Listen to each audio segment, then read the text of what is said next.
Mid day মিলের খাবার নিতে গিয়ে রক্তাক্ত হতে হয়েছে পঞ্চম শ্রেণীর এক ছাত্রকে। বিদ্যালয়ের গেটম্যানের বিরুদ্ধে উঠছে মারধরের অভিযোগ জানিয়ে এখন চাঞ্চল্য নদিয়ার শান্তিপুরে। ক্ষোভে ফুঁসছেন অভিভাবক এবং স্থানীয় বাসিন্দারা। নদিয়ার শান্তিপুর ব্লকের কৌতুবপুর জুনিয়র হাই স্কুলে বৃহস্পতিবার দুপুরে ঘটে গেছে এই ঘটনাটি।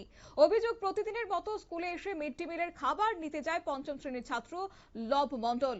সেই সময় স্কুলের গেটম্যান আচমকাই তাকে মারধর করেছে বলে অভিযোগ।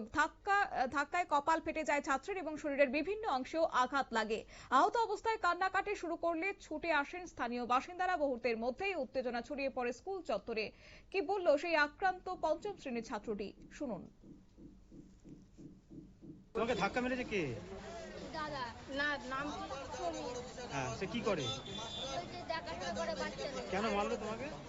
আমি ভাত দিয়েছিলাম একটা আলু ওই আলু খাবো না, ভাত আনতে তারপরে আমাকে একটা ছেলে ডেকে আমাকে বলছে যে ভাত দিয়ে আমি বললাম তারপরে দাদা সিক্সের ঘর থেকে এসে আমাকে সিক্সের ঘর থেকে এসে মাথায় মেরেছে, মাথার থেকে মাথায় মেরেছে। থালা সামনে ছিল, ভাত খাচ্ছিলাম, থালা ভাতে গিয়ে লেগেছে। তুমি তখন ভাত খাচ্ছিলে? খাওয়া অবস্থায় মারলো? কি দিয়ে মেরেছে? আপনারা শুনলেন সেই আক্রান্ত ছাত্রের বক্তব্য। এবার যাবো, আমাদের কাছে যুক্ত হয়ে গেছে প্রতিনিধি গোপাল শীল। গোপাল, কি জানতে পারছো, কেন সেই ছাত্রকে মারধর করা হয়েছে? এখন প্রথমে তোমাকে জানতে চাই, আজকে একটা ঘটনা ঘটছে, নির্মম ঘটনা। মিড ডে মিলের খাবার চাইতে গিয়ে বিদ্যালয়ের গেটম্যানের আক্রান্ত হচ্ছে পঞ্চম শ্রেণীর এক ছাত্র। ঘটনায় উত্তেজনা নদিয়ার শান্তিপুর ব্লকের কুতুবপুর জুনিয়র হাই স্কুলে। আক্রান্ত পঞ্চম শ্রেণীর ছাত্রের নাম লব মণ্ডল। অভিযোগ, প্রতিদিনের মতো আজকেও সেই স্কুলে আসে, এরপর সময় অনুযায়ী মিড ডে মিলের খাবার নিতে যায়। কিন্তু স্কুলের গেটম্যান হঠাৎ থেকে ধাক্কা মারে, সাথে সাথেই কপাল ফেটে যায় ছাত্রের।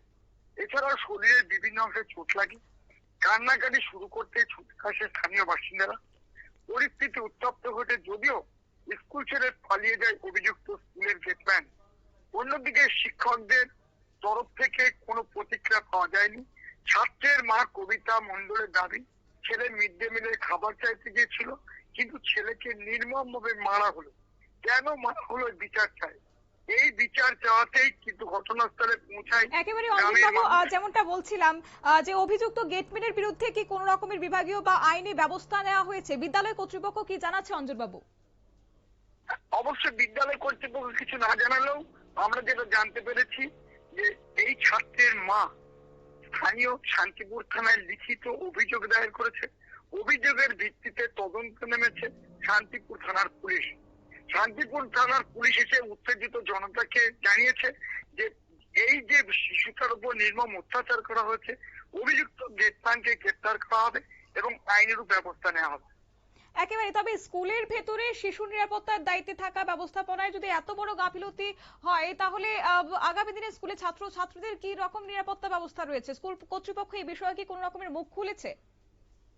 হ্যাঁ, প্রধান শিক্ষক যদিও সামনে আমাদের ক্যামেরার সামনে কিছু বলেনি, তবে তিনি বলেছেন এই ধরনের ঘটনা কখন উচিত নয়। কেন গেটম্যান করলো, কি অবস্থায় করলো সেটা জানার চেষ্টা করা হবে। পাশাপাশি শিক্ষকের মন থেকে জানানো হয়েছে পুলিশ তাদের কাছে যে সাহায্য চাইবে, অর্থাৎ যদি এফআইআর চাই বা কোনো কপি চাই তারা কিন্তু দেবে। পাশাপাশি তোমাকে মনে রাখি ভালো যে এই স্কুলে কিন্তু কোনো সিসিটিভি নেই, যার জন্য পুলিশের পক্ষ থেকে কিন্তু সিসিটিভি ফুটেজ পায়নি। ওই ছাত্রটাকে পুলিশ জানতে চেয়েছে কি ঘটনা ঘটেছিল। একেবারে তাই, অসংখ্য ধন্যবাদ অঞ্জনবাবু। আমাদের সঙ্গে যুক্ত ছিল প্রতিনিধি অঞ্জন শুকুল। এবং অভিযোগ উঠেছে যে ঘটনার পর অভিযুক্ত গেটম্যান স্কুল ছেড়ে পালিয়ে যায়। অন্যদিকে বিদ্যালয় কর্তৃপক্ষের তরফেও তাৎক্ষণিক কোন রকমের প্রতিক্রিয়া মেলেনি বলে স্থানীয়দের দাবি। আহত ছাত্রের মা কবিতা মণ্ডল তিনি প্রশ্ন তুলেছেন যে মিড ডে মিলের খাবার চাইতে গিয়ে কেন রক্তাক্ত হতে হয়েছে তার ছেলেকে। তিনি ঘটনার সুষ্ঠু তদন্ত এবং দোষীদের কঠোর শাস্তির দাবি জানিয়েছেন। আর ঘটনার খবর পেয়ে ঘটনাস্থলে পৌঁছায় শান্তিপুর থানার পুলিশ।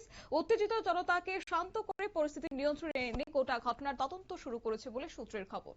নিয়ে নিচ্ছে ছোট্ট একটি বিজ্ঞাপন বিরতির, সঙ্গে থাকুন।